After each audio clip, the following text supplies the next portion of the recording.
How's it going, everybody? We're back with another episode of Music in the Minor League. This week's guest is Mr. Gabe Wootton. If you've heard his name, you know that's a good name to know. If you haven't, well, we're about to fix that. This will be our first two-part episode. We're going to have 1 hour this week and then 1 hour next week to sum it up. Really great stuff, and it may seem like you're running a marathon, but once you start it, it'll be over before you realize you'll be disappointed you got to wait a week to finish. All right, before we start, let's get the housekeeping out of the way. First off, if you like what you hear, please subscribe to the podcast and tell a friend about it. That's really the best way we can get the word out. You know, Facebook, Instagram, they all kind of squish anything you do to promote your podcast and things like that. But if you tell your friends, it really helps us out. Second, if you like the bands and the music we talk about, and in this episode we talk about a lot of different bands and a lot of different music, go check them out on all the streaming networks of your choice. Follow them on social media. Follow Gabe on Twitter or Instagram. You're gonna laugh. There's no way around it. It really helps everyone who's on the podcast if you just follow them and give them a shout out. Let them know what you think. Finally, tour time is here. We're going to be hitting the road with Grifters and Shills this week. So we'll run through those dates and a few of the things that lead us into May. On April 13th, we'll be in Tulsa, Oklahoma at the Hunt Club. On April 14th, we'll be in Kansas City, Missouri at the Brick. And that show also includes Johnny Lawhorn, a Pentagram String Band. On April 15th, we'll be at AM/PM Bar in Fayetteville, Arkansas. Charlie J. Memphis is on that bill as well. And then to close it out on April 16th, we'll be at Frankie's OKC, and that show will include Griffin Wade and Rachel Lynch as well. We're really fired up for that show. Then we're going to be heading back home. On April 21st, we'll be doing our first Ace District Town Square open mic, which is where we open up the community here in Baytown to let people come out and play and showcase the musicians we have in town, as there really aren't any venues to play in the city, but we're working on fixing that. Next up, the following day, we'll be at Ronnie's Ice House in Dickinson for Jeff's birthday party, which is the Equisearch benefit. Our good friend Jeff Appleby of Pretty Okay Barbecue does this every year to celebrate his birthday rather than get gifts. He does a fundraiser to help Equisearch. It goes out and helps find missing people. Then on May 7th, we'll be out Black Page Brewing, part of their Blues on the Bayou. We'll be out there from 1:30 to 4:30. Then on May 13th, we're really looking forward to this one. We'll be at the Old Quarter with Trish Cramblett. Never heard Trish Cramblett? You're missing out. We're probably going to do an interview with her for the podcast that day, so keep an ear out and come hang. And then on May 16th, we're going to be heading up to Austin to play a show at Saxon Pub with our friend Austin Mays. We're really looking forward to that one as well, man. It's going to be a good show. Then we're going to take the rest of the month off to just relax, do some traveling, things like that, non-music related. All right, now that we're through all that, we're going to kick off this podcast with Gabe Wootton's song Ghosts. Man, this is one of my favorites. We hope you dig it too. And then we'll see you on the other side as we start talking to Gabe. See you later.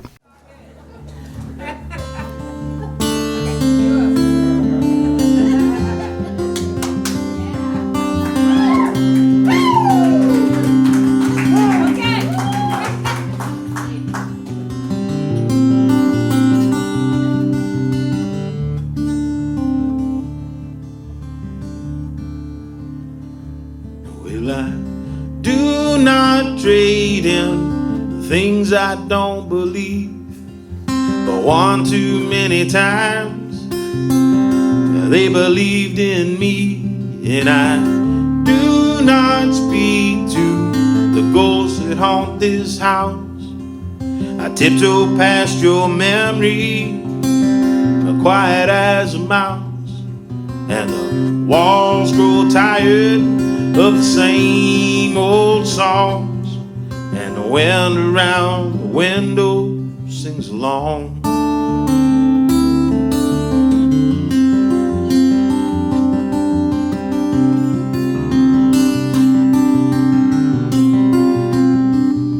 Will I count the steps that lead from my room? There's 5 down to the hallway and 10 to my doom. And there's 5 whole crows sitting on a line, 10 good drinks of whiskey in this bottle of mine. But there's 7 years missing from my rosary. Yeah, the Father, Son, these ghosts and me.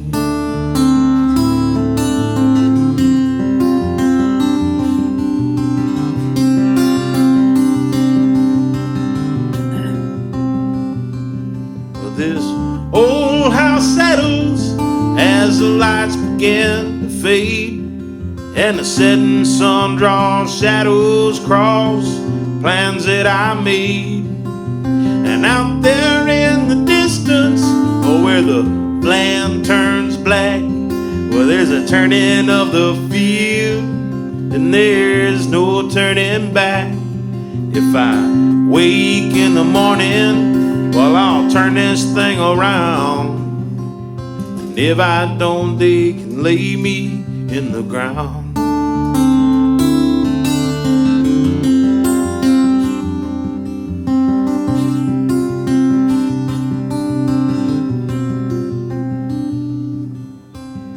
Somewhere between sleep and death, I wrestle with my pride as I fight for my breath.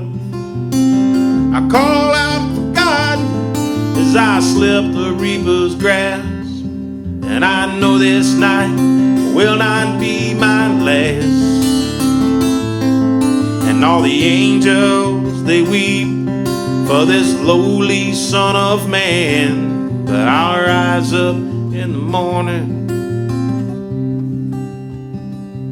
Yeah, I'll rise up in the morning, do it all again.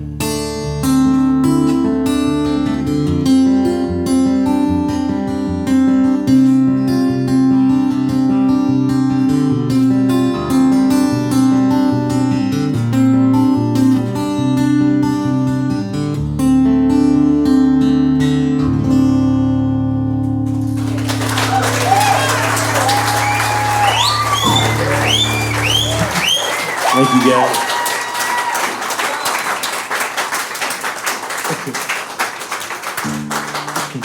All right, y'all, we're back with another episode of Music in the Minor League. This time we're here with our good friend, Mr. Gabe Wootton. Hello. Which I'm excited about, man. Kim kept saying we should talk to Gabe. I'm like, man, I knew Gabe 10 years before he put his songs on. You know, he put them to tape. Ain't no way in hell he's going to do this podcast. And then, you know, Gabe's a little more, gives up the stories a little easier, and he gives up the music. So we're here with him today. And I think I'm just easier in general, you know, these days. I knew it was going to be like an epic storytelling episode. Thank you guys for having me, man. Oh, man, thank you for coming. So again, you know, trying to remember. To give a little backstory, met Gabe many years ago playing out the corner pub with our friend Ben Hall. Right. So that's kind of the genesis of it, really, sideways ways. So Ben Hall was part of a group of guys that I ran into when I was at college at A&M. There was a spot called Zapato's, and basically the owner was too cheap to pay licensing to BMI or whatever, so he'd always hire guys to play original songs. It was sort of a Wednesday night, Thursday night, 3-4 hour marathon gig, as long as you didn't play any covers, because he didn't want to get sued or whatever. And $50 and some tacos and as much beer as you could drink. And it's a good gig for a college kid. Hey, yeah. Man, look, you get 2 or 3 of those a week and you're covered. Right. So yeah, I fell into that and started meeting dudes like Ben Hall and Ethan Messick and Shane Walker and that whole little scene that was happening. And so that would have been maybe sophomore year, junior year of college. And I was figuring out that, my ag economics degree wasn't going to be what I really wanted to pursue the rest of my life. So, this thing, you got, and free beer tastes better, so. Yeah. Agreed.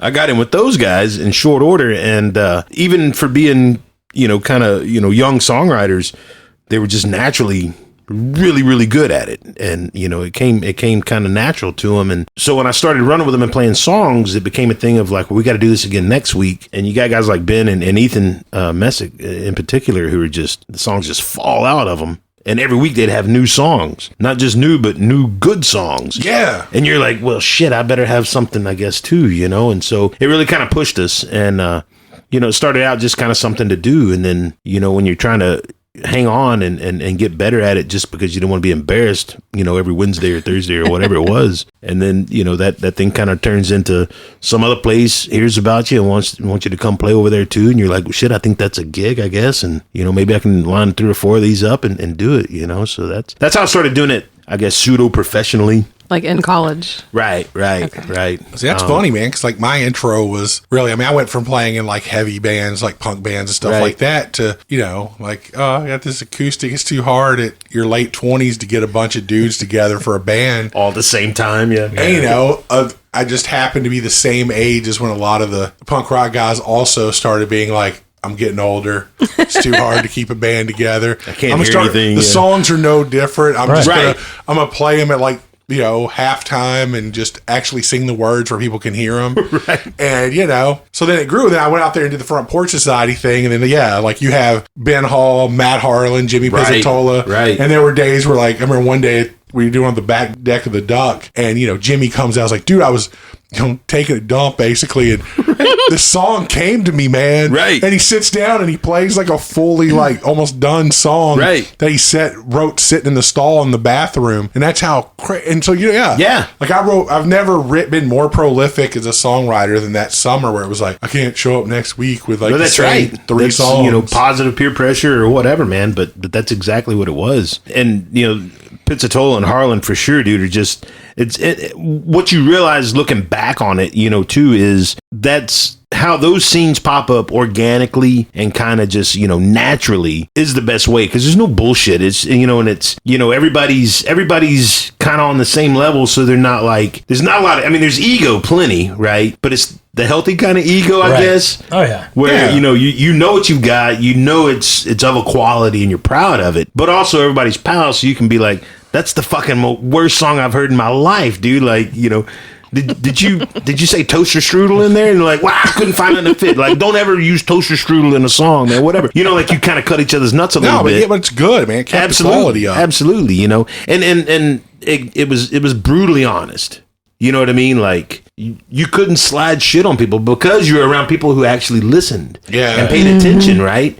And so there weren't any beautiful people in the mix, so nobody was really out there trying to get laid or anything. It wasn't that kind of pageant, you know what I mean? It was just it was literally about songs, you know, and how to make them better and how to make better ones, and so it's completely healthy and organic. And well, it doesn't get much better than like I'm trying to impress my friends, right? Like I'm not out here doing some superficial, you know, we were talking about before we started tape, making up some sort of bullshit mythology. It's like these dudes know me, right? Like half the time it's my roommates, right? Or it's this. It's like I've got to make something. They're like, damn, dude, okay, right? It's not just like, oh, cool, yeah. What did you do with your week, Barker? And you know, there's such a luxury to playing to a room full of strangers that don't know you and kind of hanging around backstage and then coming out on stage, and you can present whatever, you know, you want to them. Mm-hmm. And, you know, especially back before social media and shit, nobody even hardly knew what you looked like. You know what I mean? Right. Except for whatever picture you sent in for the poster or whatever. You know what I mean? So you can get away with all kinds of shit, you know, and news didn't travel as fast. You could, you know, sing whatever song you wanted and then the next week change it, do whatever, you know what I mean? Yeah. But you were, it was feet to the fire stuff, you know, in those early days. And it was, I'm so thankful and grateful for it because, you know, otherwise, you know, I'd probably be selling, you know, bank loans or some shit right now, you know? But that, I think that's funny too, like that whole pressure of it. Like, you know, something we've heard constantly with different interviews is like, until you're in that moment and have that pressure, you feel like you have all this time to do something, right? Well, sure. But when you know, oh crap, there's two guys who are about to do their song, I'll be after them. Right. I better have it together. Clock's ticking, bro. Yeah, you know, and so it's there's something about, because a lot of creative people, that's kind of how we work. Like we procrastinate until it's like, oh no, I've got to get it done. And that's when I think some of our best stuff comes out, because we have that pressure. You know, it's like when I hear about bands who take a whole year to write an album, I'm like, that must be a luxury. Right. You know, it's like, no, I'd rather be in there, be done, and get it out of the way. Yeah. Because I feel like if I have that kind of time, I'll never get it done. Like, it's just going to sit in the back burner. And you know, I guess it's, you know, different for everybody for sure, right? But that's kind of process, right? Like, to be creative means you've got a little time on your hands, right, for navel gazing or whatever. Or you've got a job that requires very little, you know, of your present mind, right? So you can kind of zone out and, you know, whatever. And think about it too, like, you know, I didn't understand about like open mics or songwriter nights until I got kicked out of school for a little bit, and my roommate had a guitar, and I had a girlfriend that was taking care of me, so I just kind of like, well, I'll learn guitar and wear a towel for a year. It was great, but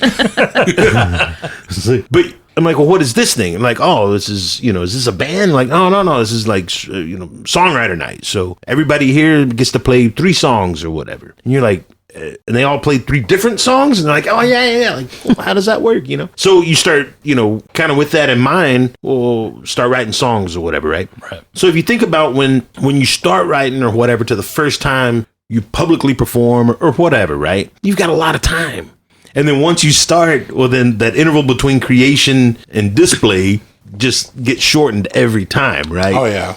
And so, you think about like they talk about the sophomore curse or whatever for making records. And they're like, well, yeah, because the first record they had 25 years to write that. Right. Exactly. Right. And then they, sign some paper and they get a little bit of a loan from a record label, and like, you got 6 months, but the next Right. one, There's like, a deadline. There's a reason they're not as good, and there's a reason they sound rushed, because they abso-fucking-lutely are, Right. So, but the process is the process, right? Well, and that's a whole thing. Go ahead, sorry. Can I ask you what attracted you to songwriting specifically? Well, so yeah, man, I've always enjoyed music, like most, hairy animals, just music's rad, right? When I got to college, like I was just kind of top 40, I wasn't raised necessarily in a musical family. We had, some Willie Nelson records around the house that were way different from my mom's Anne Murray and Beatles records. You know what I mean? Like there was something about the Willie Nelson records that were different and more attractive to me, right? But as kids, you don't really, it's none of the culture stuff. It's just, I like the sound of that one more than the sound of this one or whatever. Grew up, in that, 80s, early 90s country radio, which was, Merle Haggard at the top of the hour every hour, which is not a bad thing, and just again, looking back, you don't realize it until you kind of look back on it. There was some serious songwriting going on in commercial music, for a long time until kind of recently, I think, and not to begrudge those people, but it's not for me, and maybe I just moved out of the demographic. But so I was always into like, you'd hear, a song would grab you and you're like, man, that's crazy. And then it starts dawning on you the idea that like, somebody wrote that, when you're a little kid or whatever. And you're like, wow, that didn't exist until somebody thought it up. Yeah. And that was impressive to me, and I wrote, teenager and into high school and stuff. I was always pretty good at writing, creative writing or whatever. And I never thought about, being a songwriter or even I played drums junior high through high school and like in a marching band. So not even like, Hey, band nerd right here, buddy. I'm with you. Yeah, but not like, maybe some drummers should learn some more rudiments than what they actually know. But, it's not something like playing lead snare in a military marching band doesn't really translate into like weekend gigs. You know what I mean? Right. I think the only pop song we ever played was like Bat Dance from that first Batman movie, something from Titanic. I don't remember. But when I got to college, and especially at A&M, I got down there in 94, and I'd spent some summers with my older brother there before that. So, I mean, immediately 90s and College Station, whether you wanted to or not, you were just inundated with Lyle Lovett, Robert King, Guy Clark, Towns, all the denim clad white dudes from Texas, that wrote songs, but also this notion of these songs are of a quality. And maybe it was, just sentimentality because of Robert and Lyle's connection. A lot of it was like the Dixie Chicken had this massive vinyl collection. They still played vinyl records, like when you went in there to drink, 80-cent Pearl Lights or whatever. And so you'd listen to, records the whole way through because the bartender would put the thing on and get busy. And so you'd hear, Rusty Weir's entire fucking record, like all the way through. Yeah. And you're like, I've never heard these songs. Right. And I'm not really familiar with a lot of the style of these songs. It's not Southern rock like Leonard Skinner. It's not country like, George Strait. Like, right. What is this? And then, like Johnny Bush, like Green Snakes comes on or something. Oh, You're like, man. what the hell is this thing now? That song still trips me out. Yeah. Man. Yeah. And to think that thing came out when it did. Yeah. And then you get hit to the whole, Cosmic Cowboy thing and the outlaw movement, like the kind of real one and not, the mass marketed thing that you were sort of aware of or whatever. And so it kind of was this environment where these songs are good because XYZ, right? Right. And not to mention that when you heard them, you had some natural reaction in your blood about them. You know what I mean? And so, like we were talking about earlier about just being drawn to it, regardless of any preconceived notion, prior knowledge, any of that stuff, just a knee-jerk reaction to it. And I was thinking about it, and it's sort of like, iron filings and a magnet. Like it attracts, right? Yeah. Unless you flip the magnet over, then it repels. And that's like the songs have, some polarity to them. And you either into them or not. And so it's the same thing by, well, this song on paper should be right up your alley. Well, I just don't like it. Well, why? I don't know. It just doesn't pull. Yeah, I don't feel what I mean? Once it's applied, yeah. So kind of a crash course into Jerry Jeff's, from the Luckenbach, the Viva Terlingua record, Robert O'Keen's entire catalog. And you start going like, this is very accessible music, man. There's not a lot of production magic, so it's not like you have to have some trained ear to appreciate it, right? And not to mention, I was a fat white dude that liked to drink beer, man. So they were like built exactly for the demographic I was in then and now, So I just think it's interesting that happened in a college town where there were so many kids, right? Who got exposed to that. Well, and it's a bit of an anomaly, I think, but. And I think it's partially because, especially with Texas A&M, is such, some say it's a cult, but the saying is, from the outside looking in, it's hard to understand. From the inside looking out, it's hard to explain, right? Yeah. But there's very much a hereditary notion to it, right? And a lineage to it, right? So you have people whose grandfathers went there, their dad went there, they go there. And with that comes some very common moves, like go to the Chicken at noon on a Saturday and eat a burger, and drink some beer, and play some dominoes until 2:00 Sunday morning. And the whole time, your environment is filled with nothing but these, country Americana folk rock records from Texas in the 70s. Yeah. And man, if you hang around wherever you hang around for any amount of time, that stuff's going to seep in, Yeah, it's kind of cool. Stick. I never really thought about that until now that, we start in college and I started in 97, and then my brother and our buddy lived together, and, we get Cactus Music and get No Depression and stuff like that. Sure. Check out Sun Volt, Wilco. We were at that point, and, all these other bands, like Bottle Rocket, stuff like that. And they never did. That's like Robert O'Keen and stuff. Like, they kind of did the mining for you. Like, here's this, and then it's like, if you like what we do, here's the dudes we dug. That's right. So it's kind of cool that it's like, you get that whole lineage. So it is kind of like the miner coming up. Here's the gold's right there in the rock. Right. Go listen. Go get it yourself. That's right. And that's the other part too. So that's basically the same fucking timeline, right? Like, I got hip to the idea of songwriters, right? Like probably before college, I didn't even realize that was like a term, for like a specific style of music, whatever, singer, songwriter, or whatever. And then once I was aware of it, I would assume that was like, oh, that's James Taylor. You know what I mean? That's Carole King. That's what that is. Yes, I would agree. And that's where that's at, right? Like, I had no idea that, aside from just this, monstrous touring band that's been on the road for 100 years or whatever, like Willie Nelson essentially is a singer-songwriter. Right. Yeah. Right. And so once I got hip to that concept, well, it starts making sense to me. And then you start understanding about how, for the longest time, once the Tin Pan Alley and all that stuff got kicked off back in the day, there was no incentive for the music industry to promote, to encourage performers singing songs they wrote. Because the two were most of the time independent of each other. Yeah. Right? Songs were written by a piano and a word guy, in an office somewhere, and then Frankie Valli comes and sings them. Right. Or whatever, right? Right. And country was that way. Which is wild, because country so much was, completely inspired by folk and all these things that were more of a community and more of a wellspring of songs and not just a catalog of, right? Country music in particular, it followed the blueprint laid by Tin Pan Alley, laid by rock and roll music, and they just took the business format and started doing these songs with steel guitar and fiddle or whatever, you know, basically the same machine. But every once in a while, there would be this notion of performers and recording artists and touring bands that did their own thing. Well, that was mostly a rock and roll deal, man, Yeah.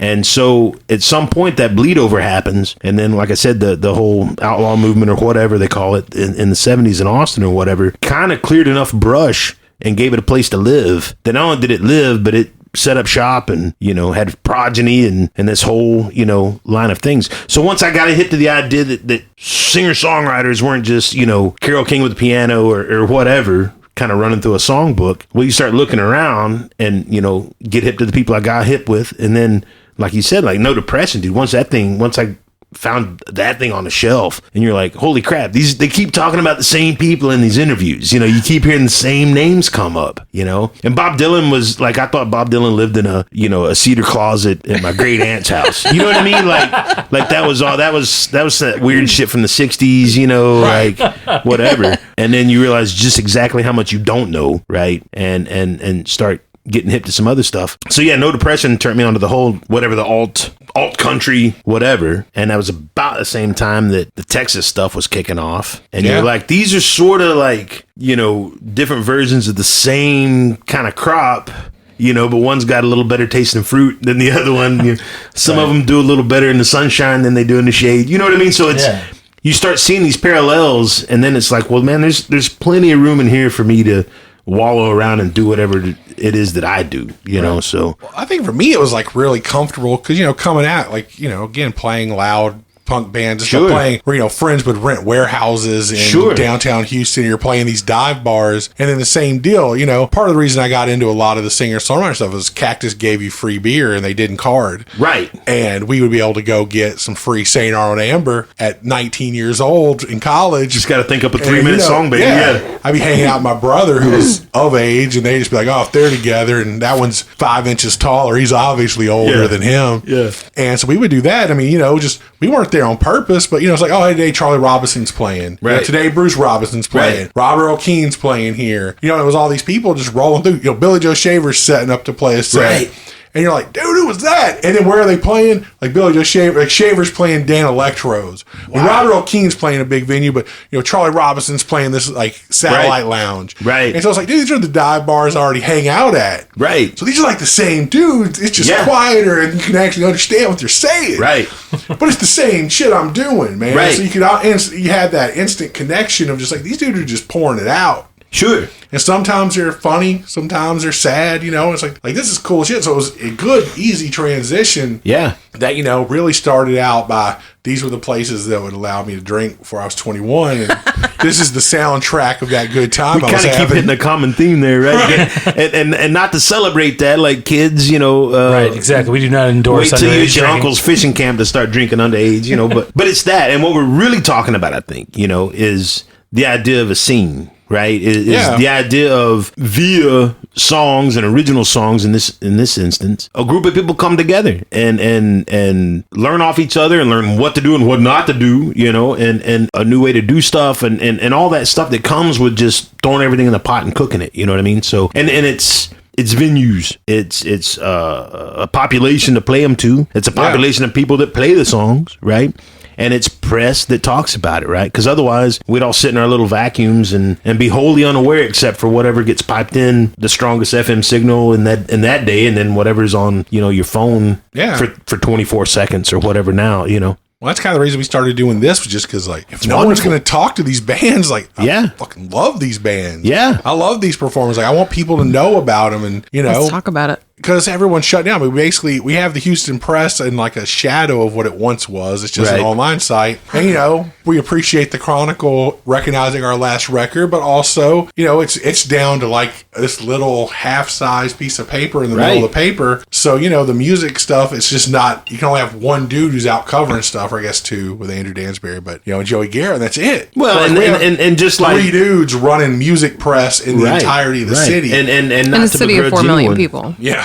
Right. And not to begrudge anyone who is trying to do whatever job, but you are beholden to whatever they're into mostly. You know what I mean? Like, if there's 100 shows a weekend. Yeah. Well, is the one guy writing about it really going to go to something he's not into because somebody else might be? I mean, in a perfect world, maybe, but not mostly. You know what I mean? Yeah, because I used to tell me when I did music press back in the day, like, if I don't like your record, it's not a reflection on you.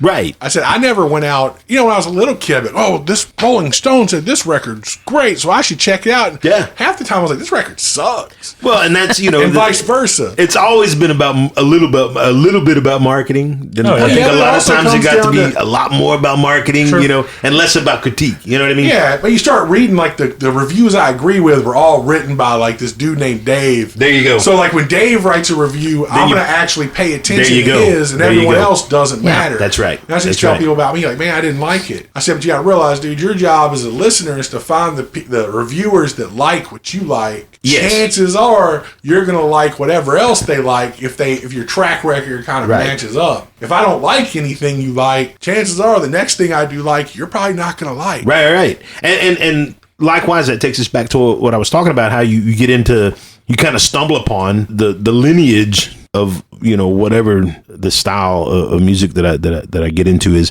You read the liner notes on the record, right? Yeah. And you realize, well, wait, Robert O'Keefe didn't write all those songs. Right. You know what I mean? Who's this guy? Blackie Farrell, who's that guy? Right? And I think just now, like in 2018 or something, Blackie Farrell finally put out a record. And the guy wrote Sonora's Death Row like 40 years ago or some shit, right? And like, just an opus of a song, right? And you're like, how is this guy not retiring from touring now? You know what I mean? Like, holy shit. Well, that's like, I stumbled across a singer-songwriter out of Nashville. He's originally from Oklahoma. Luke Dick. Would never have known of him. There's a documentary about his life growing up with his mom who worked at a strip club. And I just stumbled on, come to find out, he wrote a ton of songs like Miranda Lambert and people like that. Right. And then what I didn't know is he wrote all the songs on the soundtrack for that movie, the documentary that he did. Oh, wow. And they were all like just great songs. Right. So good that I went and bought it on vinyl. Like I had to have it. There you go. And man, but it was just so crazy because this guy would go from almost like a pop country song, Sure, all the way to almost like a funk feeling song because he's a songwriter. That's what he does. Right. And so it's like he has And the motivation to do so wasn't like, the reports say I need to, funk is selling right now. Let me put a funk record out. And he made every song was related to that scene or that character of that documentary. Oh, wow. And man, it's a mind trip that a guy can cross so many types of music, but you've never heard of him. You know what I mean? Sure. And so that's the crazy part about it. Is like, once you realize that, George Strait, he didn't write songs. He has a great voice. And he says, right. That's why this song, You Gotta Have an Ace in the Hole, it's about his band. Sure. He is only good because of his band and his songwriters. Right. And he admits it. Right. So I think it's cool once you realize like, oh, wait, this guy doesn't write everything. Right. There's hope for me. Well, and it opens your eyes to, the possibilities, from, looking at it as, a way to pay the light bill or whatever. Right. You do realize like, well, I don't have to be the pretty guy with the straight teeth or whatever. If I can put a song together, then I can still make a little money off of the machine, and not have to worry about like, well, my pants, they don't look good because, you know, my belly's got a green mark from my belt buckle. You know what I mean? Like, So you ain't got to worry about that stuff because you can still be involved, you know? I wonder if that's like a you know, 18 to 25 thing then, because I wasn't really around bands or songwriters, but that's around the time in my life where I transitioned from, oh, I like these songs and this type of music, to there's people that write their own songs. Right, like the construction of them and the process Right. that made them And be there then. Yeah. my, you know, my musical view kind of got narrowed more into like, oh, these people they tell stories. Right. You know, it was stuff that my grandmother introduced me to, like Marty Stewart or Sure. who was it she really loved? I can never remember. But just all the older, like, and Willie Nelson, like you said, Sure. I never realized he wrote so much of what he Oh, sang yeah. and like so much of what other people sang. Oh, yeah. So, He's like a white Dolly Parton. but it kind of narrowed into that, like, oh, these people are from Texas. Right. My grandmother would start saying, well, this, you know, this band is from Texas. This songwriter's from Texas. Right. And so it did kind of narrow down into that Texas songwriter thing for me too. We were talking about the other day about the Jerry Jeff Walker interview I read where he's like, man, Texas, man. Yeah. He goes to Mason, well, yeah. You like Texas? He's like, nah, man, this is not Texas anymore. He's like, you know. And that was when? He's talking about like 70s. And this interview was probably from the mid 2000s. Right. And they're like, why'd you move? He's like, because it isn't Texas anymore. It's like Right. these people have taken all like we used to be able to hang out in Kerrville and, you know, Yeah. do all this and Lukenbach and Yeah. Fredericksburg and, you know, kind of slide into Austin in and out, you know, when Doug saw him was like, "Hey man, y'all want to come in and party in the city?" Yeah. All right, San Antonio, that whole area, and it's like now it's not. It's Austin's a tech hub where you can't park for under $30, and it's like, yeah, dude, this is not at all what it used to be. But It's a common story though, man. Unfortunately, and I think it's probably a common theme from the jump. Anytime you have any collective of anything, right? If it's music or industry or whatever, at some point somebody else figures out, well, these drunk assholes sitting around playing guitar, they're leaving money just laying all over the place, right? Now, if I go in there and kind of, corral these guys or manage them a little bit or whatever, then, some of that left behind money can go in my pocket. And then, man, if these guys would just maybe not drink so much, they could make a lot more money, and then I'd take my share, And so once the capitalization of it, and not to be, down with capitalism or whatever, because it's a very important thing for the whole thing to work, but not in spite of the art and not in spite of the thing that brought us to the table in the first place, right?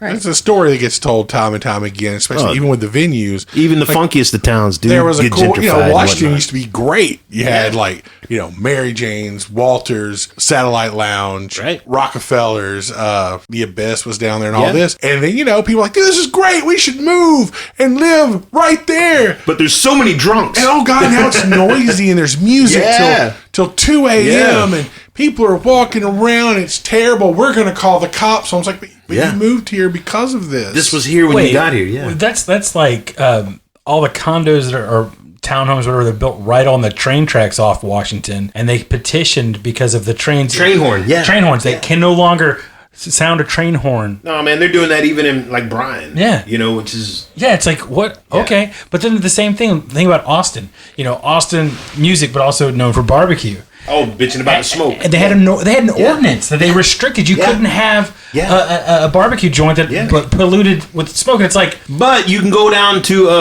your bedroom, bathroom, or beyonder and buy a candle that smells like barbecue smoke. I know, right? Yeah, and they fucking line up to buy that. Right. I like it when I want it. It's 25% off with the coupon. I want my environment controlled, and very malleable to my whims. Yeah, but then you think about the Houston. There's that beer garden in Houston. There's a high rise. Wait, they were growing beer? No. It was a bar, and it had a great patio. And, what do people do in Houston? There's patio weather all the time. So you're outside. And the high rise was built well after the beer garden had been there. And the people in the high rise didn't like all the sound, all the noise. And so they shut it down? So they started throwing stuff at them down there. Oh, literally. Like rotted meat and stuff. Oh. And it got ugly. And it's like, but you bought the place. Like, how childish. Right. It's like, okay, but you decided to move from wherever you were at to live here. Let's move to the coast and bitch about all the waves. Right, exactly. You turn this water off. And the wind. Somebody's dry up all this water. There's too much water. I don't know. And then it's, and unfortunately, in today's world especially, man, is the cat with the bigger bank account generally, moves more water, pun intended, than unfortunately than the guy who's operating under some, altruistic notion of whatever, right? And the big thing is, the big shame is, especially Austin, right? And I don't claim to be any more Austin than anybody. Turns out I did live there. I forgot I lived there for about 6 months. Totally forgot I lived there. Blackout period. Yeah, really productive 6 months, as you might imagine.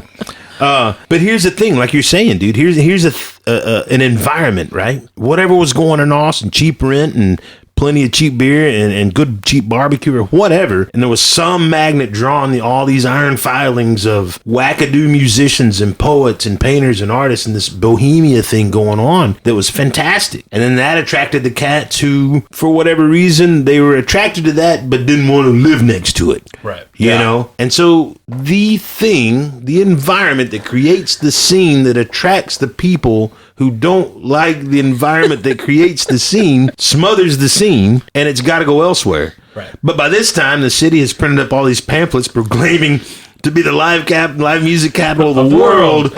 But there's not a fucking musician one can afford to live within the city limits. No one can, man. Well, and every time they park to go load in for a show, they get mugged or someone steals their car. You're like, well, that's not going to last. No. Austin, Texas, the shh, be quiet, capital of the world, like. So is that why you're in Galveston now? Oh no, there's He a hates whole other waves. set of reasons. Yeah. You know, believe it or not, I don't make a lot of active decisions about where I end up. I just kind of float? just kind of go, and I get lucky sometimes, man. And Galveston's is exactly just I couldn't be happier about living there. Mostly because I'm down like 5 blocks from the old quarter, which wow. is Yeah, it just makes it easy to slide in. I mean, you know, when we were looking for spots to live and I'm like getting my bearings and I'm like, oh yeah, let's see, middle of the 1500 block of post office. Yeah, this will work. You know, I'm like, I can walk, dude. You know what I mean? And I can stumble home. Yeah. Down the street from like, I think the first time I went to the old quarter would have been 98 or 99. Okay, yeah. And then I think the first time I played there, I rode down and opened up for the Side Hill Gougers, right? Which was Shane Walker and Jamie Wilson. And I don't remember if Brian Becken and those guys were in at that time. But just this wonderful, like the first kind of fully formed band to come out of College Station in my incubation cohort. And they were so far ahead of their time that unbelievable. Had they done what they did then 10 years later, then they'd be the ones now owning all the bars they played in and talking about retirement because they were spot on, dude. It was that weird amalgam of, Graham Parsons informed country, but with, Guy Clark and Townes Van Zandt level songwriting and folk kind of approach to it, but with male female lead and harmony vocals. Oh, nice. And just killer bands. Like Shane was the only one in the whole group. I think Shane Walker was the only one that actually knew like scales and how to tune a guitar. The rest of us were just like flying by the seat of our pants. But he'd be like, well, that's the reason that's not working is because that's in the wrong key or whatever. And you're like, key? What are you talking about, man? But those are always the bands that to me are the most magical, the ones that we don't know music. I think they rehearsed. We know what I mean? This music. yeah. It's like we can't. Oh man, that dude's a bass player. This he should jail. And he shows up. It's like, man, he's not very good. Yeah. But then you see him with that band. You're like, dude, that dude. Like, what happened? How's he good there, but not here? What is that? Like, I know these songs. Yeah. And I'm gonna play these like my life depends on it. And it's always like those are the ones that just like.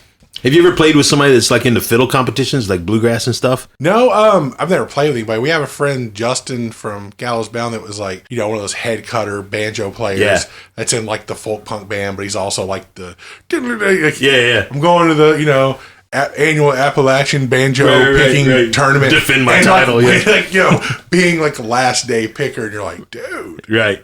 So my experience anyway, not to blanket all those cats and hooray if that's your jam, but a lot of them have like a handful of songs they can play forwards and backwards at 400 beats a minute or whatever. Yeah. But you're like, hey, just get on this thing. It's in G. And if you can't write down the notes and show it to them, boy, they're about 3 minutes behind the whole time. Yeah.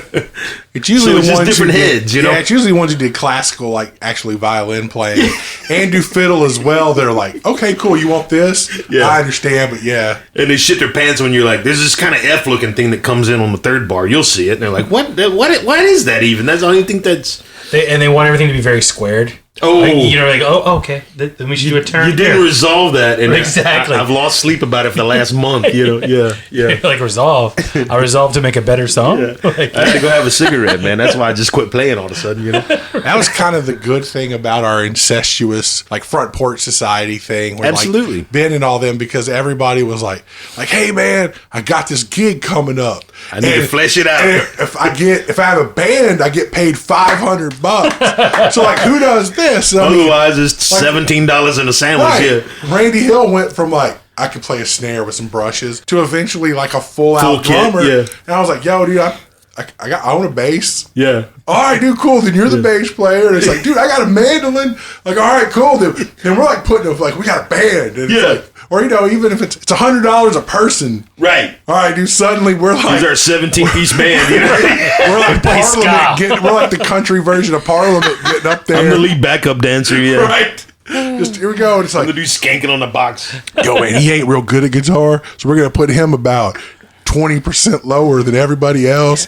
It's you hear the chunk, you don't hear any of the notes. One of those things where everybody's plugged in and it's a 10-piece band and a 4-channel board. Exactly. Yeah.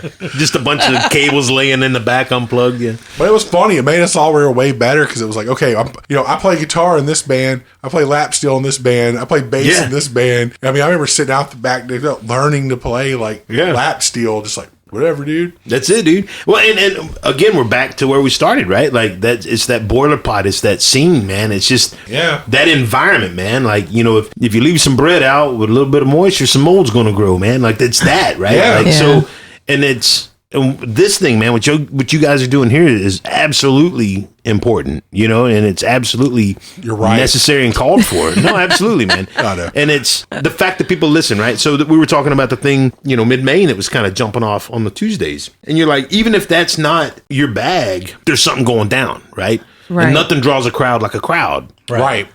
And so you go, and maybe you're just looking for anything. And you're like, I don't like, that kind of music or whatever. But do you really know? Go check it out, right? And so next thing you know is people start going, well, what's happening this week over there? Well, I don't know. That's the first time I went was last time. Well, let's go at least think about looking over there again, right? And that's how it happens, right? Yeah. We've been talking a lot about like mixed genre shows where... maybe it's not the same type of band, but it's bands that all dig each other. Right. Or... Well, I mean, look at what you guys do with like Grippers and Shields. To the same band, like y'all aren't substitutable goods, right? But it makes for a very cohesive evening of songs, right? Yeah, and it works either way, and it's kind of that. It's like you're not going to hear it because I remember reading an interview like 100 years ago with Ian MacKaye from Fugazi. He was talking about that. Like, nothing's worse to me than showing up. And it's like, we found the local band that's copying your sound, and we're going to have them open for you. And we have you 5 years ago opening for you now. Yeah. And it's like, it's not, I love that people are doing this, but it doesn't make for a fun night to hear a band doing us before we get on and do us. Right. And it's like, that's not an nobody signs up night. for that. Yeah. And we've played so many shows over the years. I mean, we played that show in Lexington where it was like us and like straight up punk rock band, then a band that sounded like they were like Sonic Youth, like 85. Nice. Oh, wow. And then like, then a straight up alt country band. And every band at the end of the night, and you can tell, weren't just like, oh, enjoyed your set. Everyone was like, holy shit, dude, like that was crazy. We're like trading CDs. Well, like, everyone's trading records, like buying each other's stuff. It was like, dude, that was cool. And then the audience was still coming up like, I need like your CD, I need your CD. Yeah. And then you're like, cool, man, because it's like hybrid vigor, man, is what that is. Right. It's all that cross-pollination, man, like, is why we're where we're at. Like, and I say us because you guys are right there too with that, nobody can talk about what y'all do with any singular term, right? Right. Like, aside from that great, wonderful mid-late 90s alt country or whatever, right? I really love it. And sometimes I'm such a goofball, I'll be like, alt.country, because it really is, right? Because it's not just about instrumentation, right? Like, you can play whatever, and just because it's got a fiddle and a steel guitar doesn't make it country, right? Yeah. It's the song, it's the structure, it's the approach, it's all of that, right? And so if you're writing stuff that's from sort of the folk, and I use like the folk, like, agrarian and communal, and not just like songs about tractors, right? You know what I mean? Yeah. Like songs that are meant to be accessible, melodies and stuff that stick in your head so you can whistle them the next day. And the song itself, you can put it in your pocket and walk away with it. And tomorrow, with no appliances and whatever, you still have the song living in your head. Yeah. To me, that's folk, right? That's something to whistle while you're working or whatever, right? To me, that's folk. And that's the approach and the intention of the song makes it, which genre you stick it in at Walmart or whatever, right? Now, if you're just looking to light me up, that's some rock and roll, right? If you're looking to just sell some records and make some kids teeny bop, well, that's pop music. You know what I mean? Yeah. Like, so that's that thing, right? People get so hung up on, well, this is a red dirt bar, this is a Texas country bar, this is a whatever. Like, that's the greatest pile of horse shit I ever heard in my life, man. As much as we go back to the scene and all this community of players and creators is super important. Well, look, we should all just keep it in our fucking bedrooms unless there's a venue or a bar that lets that stuff happen for public consumption, right? Yeah. Because then it becomes a thing, a trade, right? Well, there used to be, right? It used to be like you knew if you want to hear some punk, you go to Fitzgerald's or whatever, right? Yeah. If you want to hear some folk, you go, Anderson Fair, right? Nowadays, and tough times and the price of oil was up, so everybody started spending money on everything. But you had a bar that would be so schizophrenic, not just night to night, but early evening to late at night. Yeah. Where you never knew what you was going to walk in on, right? It'd be karaoke comedy night / death metal. And you're like, well, wait, what? That sound like a car wreck, And so there used to be, these venues would kind of focus on, hey, we're kind of covering this ground. And the one thing we're going to make sure is it's going to be of a quality, right? Yeah. And so you knew, I don't know any of the names on this calendar, but I know it's here. So it must be of a quality. Right. And it must be somewhere in the neighborhood of what I think I'm looking for. Well, you have to maintain some sense of an identity as a venue as much as you do as a performer, right? Because... Right. I can sell tickets and then show up and be like, and tonight I'm doing all these Spanish versions of Taylor Swift songs. And I'd pay money for that. that might be kind of rad, right? I was saying, we might need to go back As it to hit that. my brain as I said it, right? But it's not what people signed up for. You know what I mean? So, and not that you should do what people expect or whatever, but goddamn it, we're talking about trade here. You know what I mean? Right. So yeah, it's, and I think everything happened so fast and kind of started stumbling over its own feet. And there were so many hands in every part of it. Yeah. That it got out of hand. And all of a sudden, what happened was, Oh Brother, Where Art Thou came out. And all of a sudden, acoustic guitars got expensive as shit again. Oh, yeah. And everybody had one. And everybody was learning, these Depression-era folk songs, which are folk songs, which means they're really accessible. And they're easy to memorize. And they're generally in the key of C or whatever, right? And so... Well, shit, everybody had a whole set of songs and, get some beige clothes and go on tour, man. You know what I mean? And so it's just like there was so many people doing it. I don't know. It's when everything's in the right proportion. It's like making bread, right? Like if your water and your flour aren't the right proportion, it don't work out. But when everything's just where it's supposed to be, man, it's a beautiful big loaf of bread and it tastes wonderful and everything's good. Otherwise, it's a bunch of hardtack that, it'll do in a pinch, but, it's really kind of hard to chew. Well, I think, we played a show this past week with a diverse lineup. It started out with a singer-songwriter by herself. Then there was I'd say soul, like R&B R&B singer, and then us. Nice. And, man, you talk about covering some ground. Sure. And you're talking about the two that played before us, man, they were top-notch. That'd be Laura Jean Pearson and Booster. And it was cool because they were just as excited to see us as we were to see them. Sure. And so, it was one of those things that the whole purpose of these types of shows that this one group puts on is that we want to have an eclectic evening. We want you to have cross-pollination, man. And what was even crazier is they kind of did the whole Joel from Old Quarter thing. Like, hey, we're here to listen to these artists. Right. We are going to even shut down you going to get drinks while they're playing. Right. We'll have 15 minutes in between each group. You can go read. That's when that happens. And you talk about an experience. I mean, the three of us were like, we're actually nervous to play because people are paying. I mean, you there's nowhere to hide, right? And we're walking into it thinking, there's going to be like 10 people here. They'd already pre-sold like 60-something tickets. Nice. And so it was like, what? Yeah. And you come in and these people like music. They want to hear something. And you're, wow, this is like, if it could be like that every night, I think everyone would want to be Well, look, musician. man, think about it. Like, so say somebody from the audience came to see one of the other acts, not you guys, right? But the fact that they went to this event meant that they were like open to suggestion, right? So they come to see who they know. They see two other acts that they don't know and walk away going, holy shit, really enjoyed that. Let me pay attention to where those two acts are at now, right? And that's how it used to go, right? That's how it used to happen, right? Everything got so immediate and so just like transactional, right? Where you could roll in and if you had, whatever at your disposal, you could pack a joint. Right. And then you go play somewhere the other place and nobody's there because nobody really cares. Right.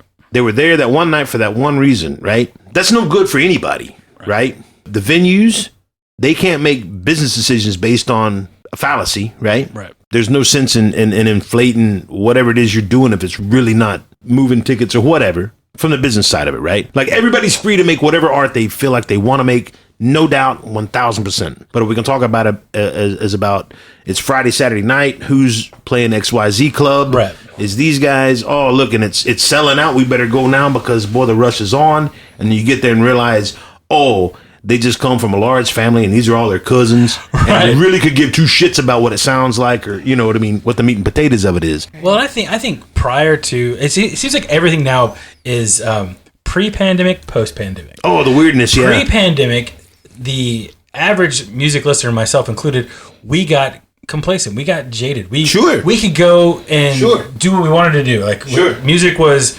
everywhere. And then the pandemic shutdown happens, and there's no live music anywhere. Right. And so again, like we've said before, we are now seeing that people, they missed live performances and they want that back in their life. So now they told us about it all those years ago, right? You're not gonna miss your well till the water goes dry, exactly. Right? Like, and now you go to shows and you're seeing more active listeners, people that want to be there.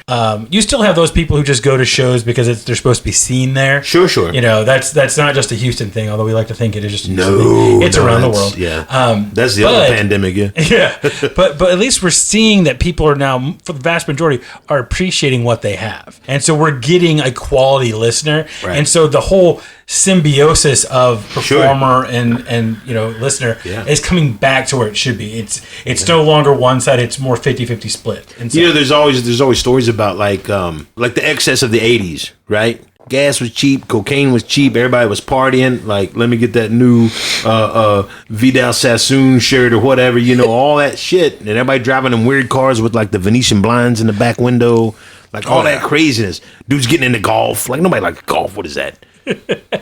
And what happened is out of that became, the Bruce Springsteen gonna do like the Ghost of Tom Joad or something, be like, here's a bunch of songs about wreck and ruin and in the Rust Belt of America, and people are like, God, give me more of that, like I need that depressing shit, because turns out this is all hollow and we really are just mostly depressed or whatever. Well, the pandemic did the same thing, right? But like in a condensed, concise version, right? For a lot of people, myself included, like turns out I'm a pretty good hermit.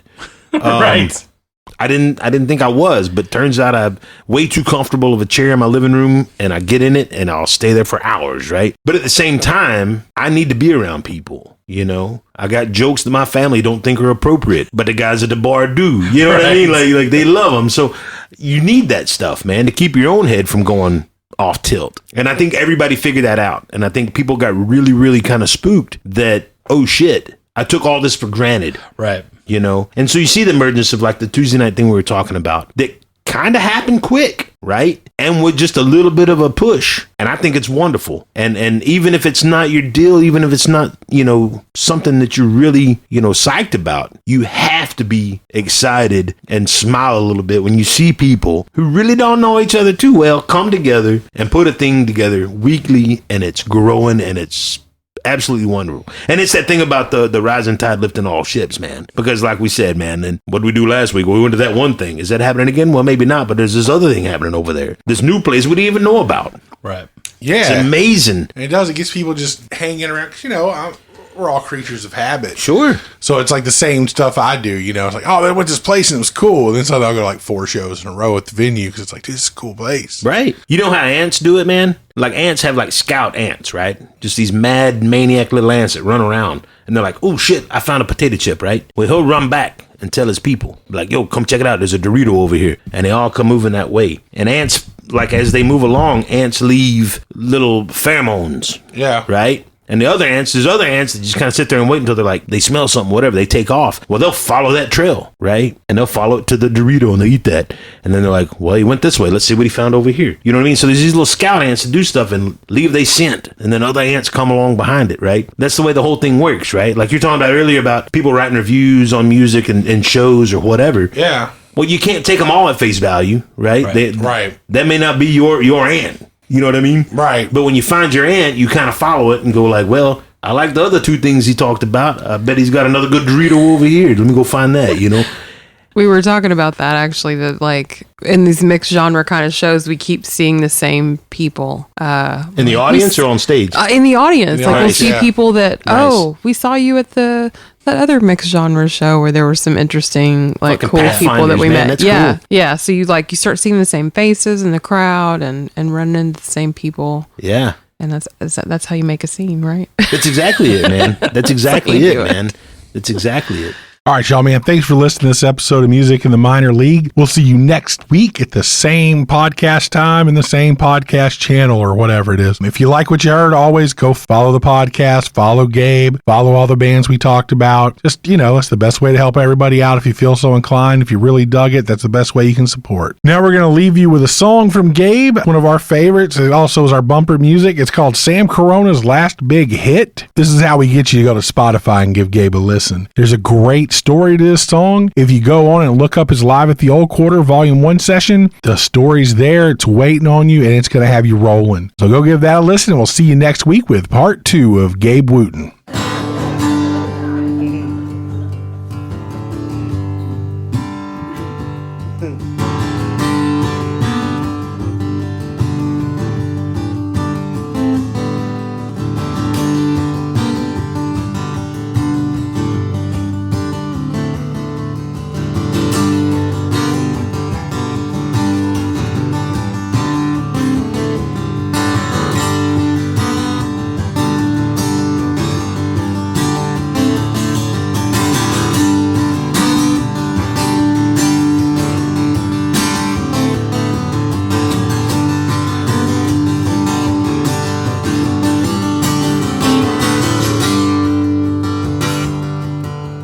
Come quick, mama, cause the woods are burning. Granddaddy working them trees again. Smoke is up, going higher and higher. Some bitch walker's gonna turn him in. Some bitch walker's gonna turn him in. Well, there's a red Brummett with his water truck, mama. Jack White from the county seat. Old man Parsons in his brush gear, mama. Taking a beat, but he's taking the heat. Taking a beat, but he's taking the heat.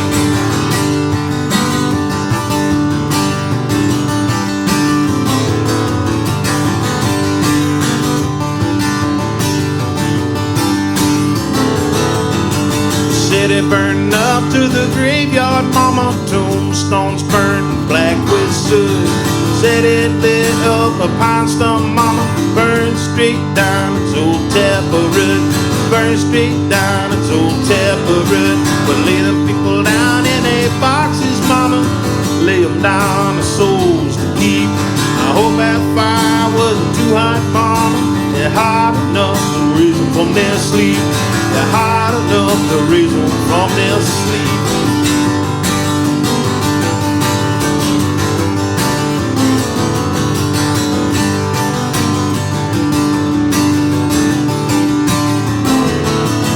This my mama say to me, well, come away, child, from that tree line, honey. Nothing out there but sad and woe. Sorry, mama, but my dog is running. Anywhere she's headed, no, I'm bound to go. Anywhere she's headed, no, I'm bound to go. Said they gotta stop or it's too late, mama. Out on the edge of Murder Springs Road. Go in a house called the Judge this morning to see how much old Granddad owes. See how much old Granddad owes.